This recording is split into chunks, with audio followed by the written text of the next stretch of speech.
આજના દિવસ માટે બાઇબલમાંથી વચન યશાયાનું પુસ્તક અધ્યાય 26 વચન 3.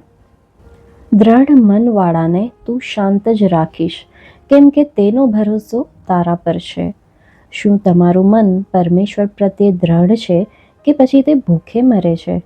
એક સેવકના જીવનમાં ધ્યાન ના રાખવાને કારણે મનનું કુપોષણ થવું તે નિર્ગતતા અને નબળાઈનું એક મુખ્ય કારણ છે. જો તમે તમારી જાતને પરમેશ્વર આગળ મૂકવા માટે તમારા મનનો ઉપયોગ કર્યો નથી, તો હમણાં તે શરૂ કરો. પરમેશ્વર તમારી પાસે આવે તેની રાહ જોવી વ્યર્થ છે. તમારે તમારા વિચારોને અને પોતાની આંખોને મૂર્તિઓના ચહેરા પરથી હટાવવાના છે અને પરમેશ્વર તરફ જોવાનું છે અને તારણ પામવાનું છે.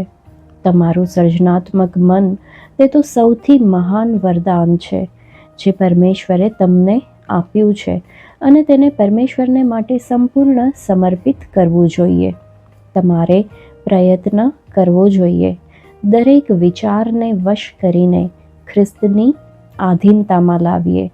જ્યારે કસોટીનો સમય આવશે ત્યારે આ તમારા વિશ્વાસની ખૂબ જ મહાન ઉપયોગી ચીજ હશે, કેમ કે કસોટીના સમયે તમારો વિશ્વાસ અને પરમેશ્વરનો આત્મા સાથે મળીને કાર્ય કરશે.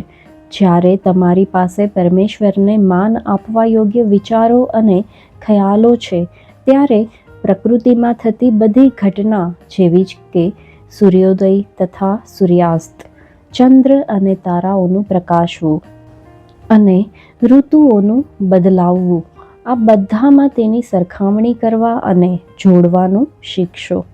તમે જોઈ શકશો કે તમારા વિચારો પણ પરમેશ્વર તરફથી આવ્યા છે અને તમારું મન તમારા આવેગી વિચારોના નિયંત્રણ પર નિર્ભર નહીં રહે, પરંતુ હંમેશા પરમેશ્વરની સેવામાં વપરાશે.